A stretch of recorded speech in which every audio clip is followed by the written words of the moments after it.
Good evening and Salam Malaysia Madani. Thanks for your company. I'm Brendan Lepol and you're watching News at 10. Our headlines for tonight. No compromise on act of burning any religious book and text.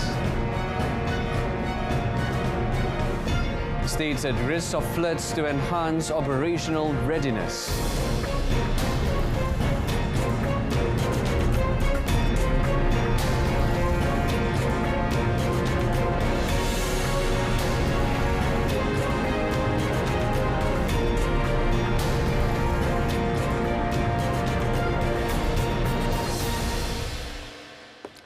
Malaysia will not tolerate with any Islamophobia act such as the act of burning religious book or text. Prime Minister Datuk Seri Anwar Ibrahim said Malaysians value humanity and respect the right of each individual. On Saturday, Swedish-Danish far-right politician Rasmus Paludan burned a copy of the Quran in front of the Turkey embassy in Sweden. Datuk Seri Anwar, in condemning the act in the strongest terms, said, "There is so much misunderstanding and prejudices against religions in the world, including Islam." He had asked Foreign Minister Datuk Seri Dr. Zamri Abdul Kadir to call the Swedish ambassador and conveyed Malaysia's feeling of disgust towards Swedish tolerance to the burning of the Quran in the country. We in Malaysia will not tolerate not only the burning of the Quran, the burning of the Bible or the Hindu text, because we value humanity. We respect the right of every person in advancing their own faith and values. And we cannot say this unfreedom. Freedom to exercise what is right, not freedom to kill, not freedom to dehumanize, not freedom to degrade. And this is, I think, important. We have expressed in the strongest terms. Of course, President Tayyip Erdogan seems to take the lead in this, and I certainly support his expression of disgust and condemnation. The Prime Minister also reminded Malaysians to work together to preserve the tolerance and harmony between races in the country to combat racist sentiment. He said this when launching the Knowledge, Tradition and Civilization, Essays in Honour of Professor Osman Bakar's book at the International Institute of Islamic Thought and Civilization, International Islamic University, Malaysia, today. Meanwhile, on the proposed review of Islamic civilization subject or curriculum, Datuk Seri Anwar said the proposal should be given attention so that field of knowledge would give a greater understanding of Islam, especially in matters of values, morals, humanity and universality. He said the move to empower the subject or curriculum was hoped to inculcate the culture of critical learning and that all Islam-related issues should be referred back to the Al-Quran and Hadith. Yang salah, itu mesti ditegur. Kalau tidak, oleh kerana dia orang tokoh parti, dia orang lama, kenyataan dia semua benar. Islam tidak pernah mengajar kita begitu. Itu sebabnya pendidikan Islam itu harus memberi kefahaman yang lebih mendalam berdasarkan Quran, Sunnah dan ulama muktabar, dan kupasan-kupasan itu mesti dihujah dan jika perlu teguran, pembetulan. Ini yang dikatakan tradisi ilmu pelajaran secara kritis. The National Disaster Management Agency, NADMA, has asked 4 states to activate their state district disaster management committees and to heighten the level of preparedness for possible disasters, especially in high-risk areas. This is following heavy and continuous rain forecast by the Malaysian Meteorological Department for Kelantan, Terengganu, Pahang and Johor. The committees were also asked to ensure every temporary relief centre has sufficient essentials while crime scene control posts are equipped with functional operational assets. NADMA through the National Disaster Command Centre (NDCC), and in collaboration with various technical agencies, will be constantly monitoring the technical information parameters. NDCC is always ready to receive information on disasters, management and operational assistance. Johor Police have reassured residents who have been evacuated to relief centres (PPS) due to floods not to be worried, as their belongings in their respective houses are safe. Its Police Chief, Datuk Kamarul Zaman Mamat, said this assurance is given following the deployment of more than 5,000 members of the force from all over Johor to increase control and monitoring in the affected housing areas.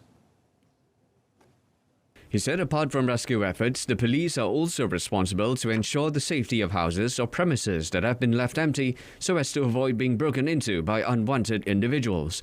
He said his team would also increase the number of police personnel from time to time to ensure close cooperation between security agencies involved in operations when floods occur.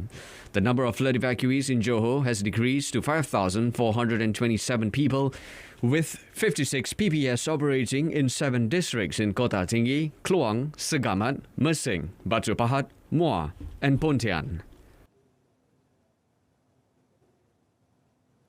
The Higher Education Ministry (MOHE) will look into the form of assistance that can be channeled to students of higher learning institutions (IPT) who are affected by the current flood situation in several states. Its Deputy Minister, Datuk Muhammad Yusof Abdal, said the ministry will soon gather information on the number of students involved and the kind of assistance required.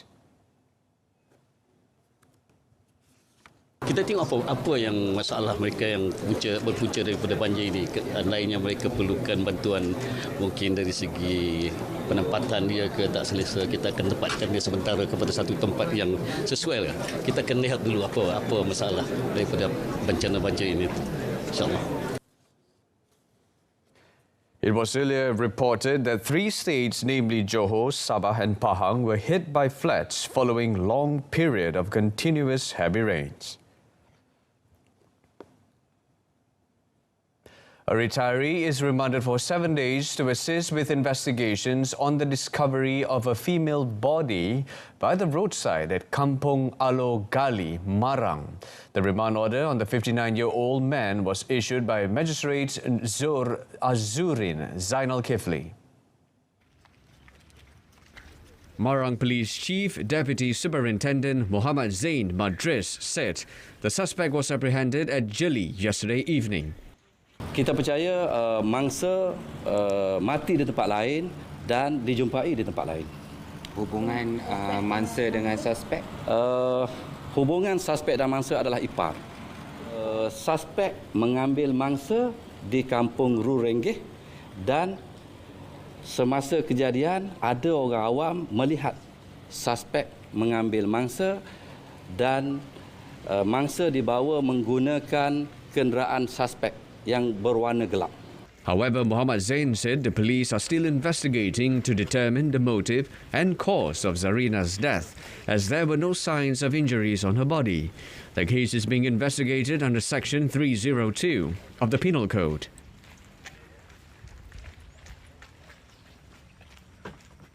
A businessman was charged at the Ayakaro Sessions Court today with 3 counts of submitting false claims to the social security organisation SOCSO for the Penjana Kerjaya 2.0 incentives involving a sum of over 1.12 million ringgit. Now the accused, Muhammad S. Zahar Manso, 38, pleaded not guilty when the charges were read out before Judge Elizabeth Payawan. For the first charge, Muhammad S. Zahar, with the intention of deceiving the Melaka SOCSO Employment Service Officer, produced the names of 19 individuals, purportedly employees of the S. Zahar Maju Enterprise, into the Penjana Kerjaya 1.0 system on 10th October 2020. For the second and third charges, Muhammad S. Zahar is accused of producing the names of 49 and 35 individuals who are not S. Zahar Maju Enterprises employees into the Penjana Kerjaya Fire 1.0 and 2.0 systems on 6 October 2020 and 21st April 2021 at the same place. The court allowed bail of 30,000 ringgit in one surety for all three charges and set the 10th of February for mention. The accused was also ordered to report to the Negeri Sembilan Malaysian Anti-Corruption Commission office once a month until the disposal of the case.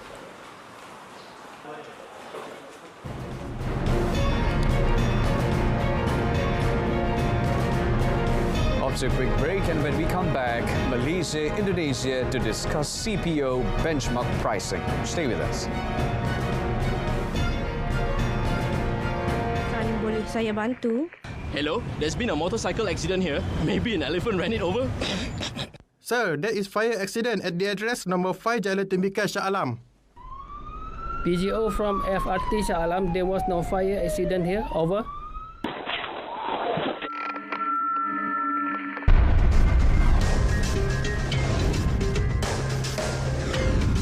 MERS 999. Use it wisely.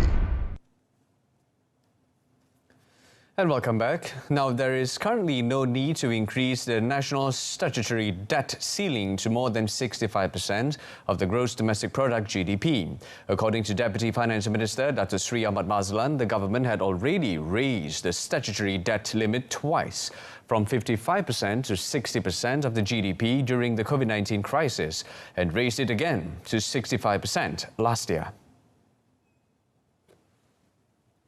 Hutang kerajaan ini yang itu campur contingent liabilities 1.46 atau 1.5 trilion itu termasuk contingent liabilities.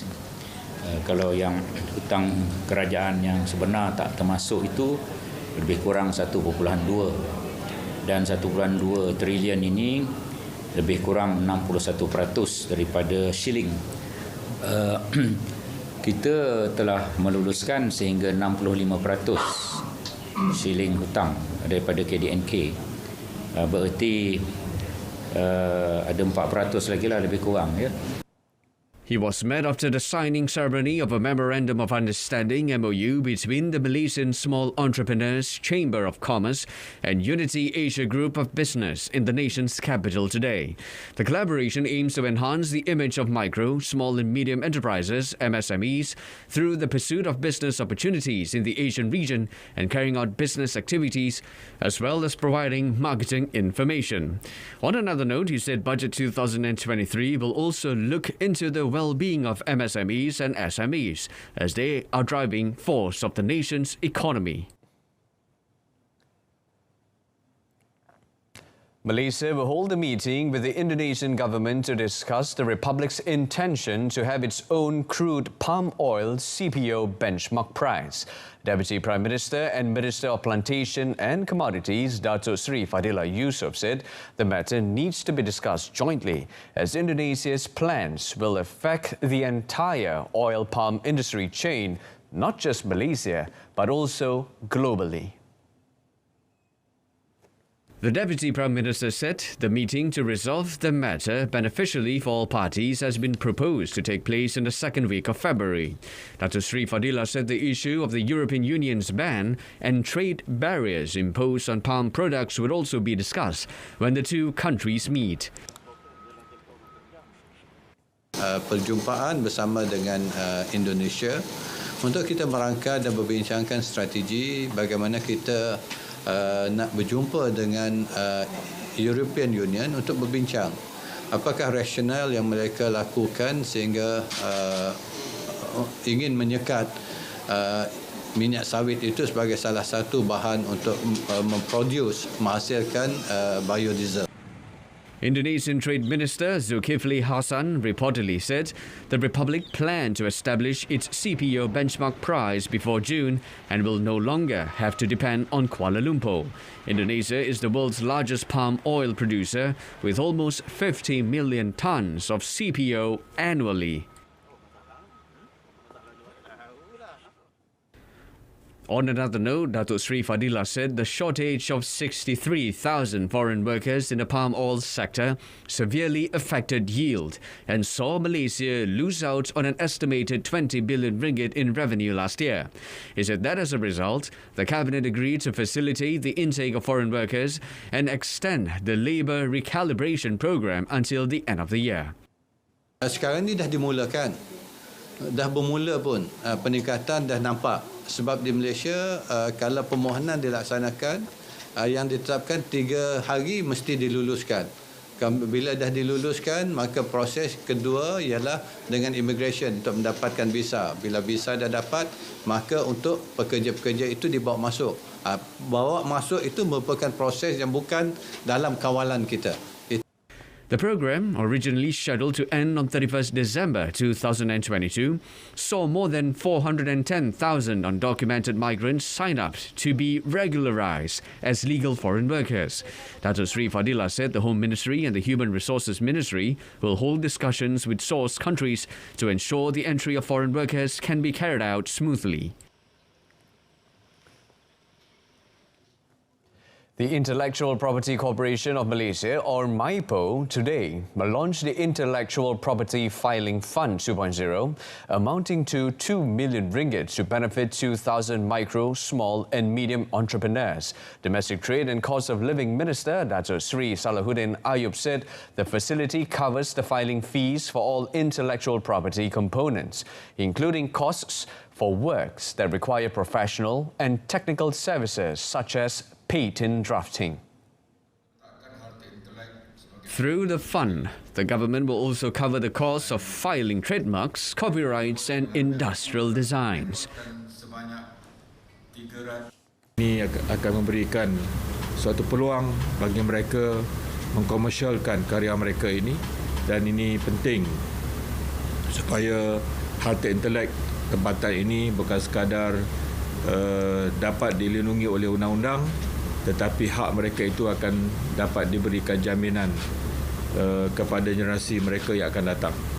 In 2022, MIPO received 329,917 intellectual property applications from home and abroad, of which 128,822 were local intellectual properties.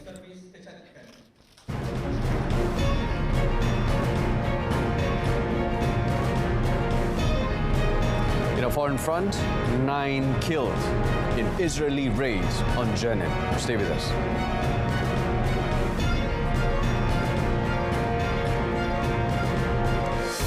An Israeli raid on the occupied West Bank's Jenin refugee camp Thursday killed 9 Palestinians, including an elderly woman.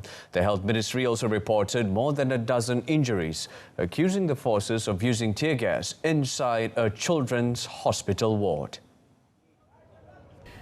In a separate statement, Palestinian Health Minister Mai Al-Kaila said that occupation forces stormed Jenin Government Hospital and intentionally fired tear gas canisters at the pediatric department in the hospital. She described the situation in the refugee camp as critical and said Israeli forces were preventing ambulances from reaching the wounded. Israel's army declined to comment when asked by AFP about the tear gas allegation. The army has said only that its forces are operating in Jenin. Thursday's fatalities bring the number of Palestinians killed in the West Bank so far this year to 24, including fighters and civilians, most of whom were shot by Israeli forces. Thousands of Australians marked the country's National Day celebrations today with rallies in support of Indigenous people, many of whom described the anniversary of the day a British fleet sailed into Sydney Harbour as Invasion Day. In Sydney, the capital of New South Wales, large crowds gathered at an Invasion Day rally in the central business district, where some people carried Aboriginal flags and an Indigenous smoking ceremony took place. This year's holiday comes as Albanese's centre-left Labour Party government plans a referendum of recognising Indigenous people in the Constitution and requiring consultation with them on decisions that affect their lives. called The Voice to Parliament.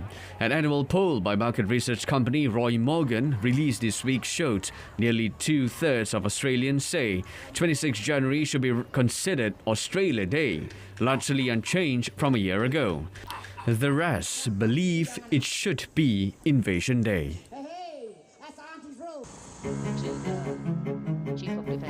India showcased its military and its cultural diversity in a colourful parade today at the revamped Colonial Avenue in New Delhi to mark Republic Day. The anniversary of the day, the country's secular constitution came into effect in 1950. Accompanied by marching bands, troops from the country's military, border and police forces paced in perfect synchronization towards the dais, where President Drupadi Murmu took the salute.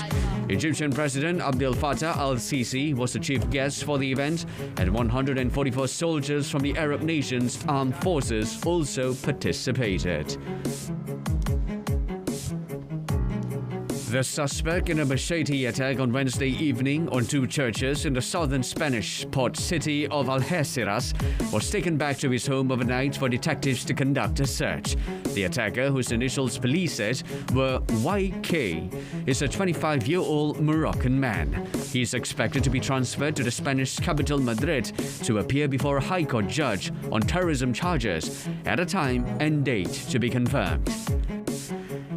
Thousands of people protest in Bolivia's economic powerhouse, Santa Cruz, to demand greater autonomy for the region, a stronghold of the right-wing opposition. The protest follows the arrest of right-wing Santa Cruz Governor Luis Fernando Camacho, a prominent opponent to President Luis Arce, on terrorism charges. South Korea experiences heavy snowfall.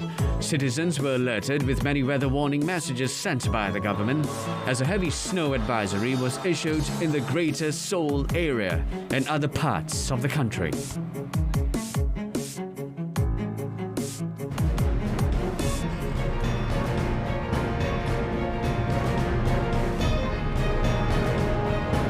First half collapse and Speedy Tigers dream of top 10 finish.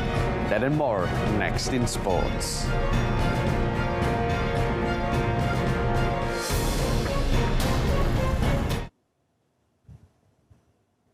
Malaysia's hopes of finishing ninth in the 2023 Hockey World Cup were dashed after they fell 6-3 to South Africa in the 9-16 placing classification match at the Birsa Munda Stadium in Rourkela, India today. Speedy Tigers under A. Arul Selvaraj supervision failed to keep up with the opponent's pace. South Africa coasted a 2-0 lead early on through field goals by Bradley Sherwood and Guy Morgan. They continued to mount up pressure on Malaysia and exploded to their third in the 26th minute through a penalty corner goal by Ngobile Ntuli. The Speedy Tigers attempted to make a comeback through 2 goals from Muhammad Razi Abdul Rahim in the 35th and 45th minute and another goal by Muhammad Firhan Ashari to level the game. However, South Africa dominated the game once again and added 3 more goals to seal their victory. South Africa will next play against the winner of the Japan-India match. Not only doomed to play in the lower rung of the 9-16 classification, but Malaysia also lose a large number of ranking points. Football Association of Malaysia FAM President Datuk Hamidin Mohamad Amin paid a courtesy call on Jordan Football Association JFA President Prince Ali Al Hussein to discuss various aspects of bilateral cooperation in Amman yesterday. After the meeting, or rather at the meeting, Prince Ali, who is also the president of the West Asian Football Federation, was updated about the development in Malaysia, especially on women's and grassroots football that need to be given more emphasis with several strategic approaches. Dato' Hamidin said the two sides also shared views on the potential of bilateral cooperation in football, not only with Jordan, but also with West Asian countries under the West Asian Football Federation. Malaysia and JFA also planning to hold national team friendly matches covering all age groups, including the women's national squad, futsal and beach soccer under the FIFA calendar later. Dato' Hamidin is also optimistic that the discussion will benefit both countries in the long term. According According to the statement, the two leaders of the parent bodies welcomed the proposal on Malaysia-Jordan relations and also West Asia being upgraded to a more comprehensive level. Ousmane Dembele's strike, capping a brilliant individual display, helped Barcelona beat Real Sociedad 1-0 and reach the Copa del Rey semi-finals. The French forward struck in the 52nd minute to power the record 31-time cup winners through against 10-man La Real, who had Brais Mendes sent off late in the first half. Real Sociedad came into the match on the back of 9 consecutive wins in all competitions and almost scored in the 29th minute when Japanese youngster Take Kubo's strike hit the bar. But their hopes of inflicting a surprise defeat on Barca were hit when forward Brais Mendes was shown a straight red card in the 40th minute for a wild challenge on Sergio Busquets. Barcelona were the better side for most of the match after that, but only scored once thanks to a brilliant counter-attack by Dembele in the 52nd minute. The electric winger ran through the right channel after receiving a perfectly placed long pass from his France teammate Jules Koundé and lashed an unstoppable right foot strike into the top corner. After Gavi volleyed against the crossbar from a great cross by Dembele in the 68th minute, Sociedad made a late push and could have scored on at least 3 occasions, with Barca keeper Marc-André ter Stegen making a string of saves to secure the win. English football, Marcus Rashford scored a dazzling solo goal as Manchester United beat Nottingham Forest 3-0 in the first leg of their League Cup semi-final early today to virtually book a place at Wembley next month. The England man, enjoying a purple patch following the World Cup, netted his 18th goal of the season in the 6 minutes to silence an expectant crowd at the City ground. Forest, with new boy Danilo in the starting lineup, came into the match full of confidence after just one defeat in their past 7 Premier League matches. But the visitors took control immediately and opened the scoring in style. Rashford picked up the ball in his own half and raced down the left, cutting into the box between Joe Worrell and Remo Freuler before beating Wayne Hennessy at his near post with a powerful left-footed shot. United doubled their lead just before half-time, with Dutch forward Wout Weghorst reacting smartly to fire home with the outside of his right foot. United continued to threaten and rounded off a comfortable night when Fernandes slotted home after a clever dinked pass from substitute Anthony Elanga. Wrapping up the news at 10 in our top story, no compromise on act of burning any religious book and text. Tune in to updates at noon tomorrow at 12:30 p.m. on TV2. And before we go, we leave you with video clips of motorcyclists from Corps of Signals perform daredevil acrobatic formations at India's Republic Day Parade. It's lights out. I'm Brendan Lepol. Thank you for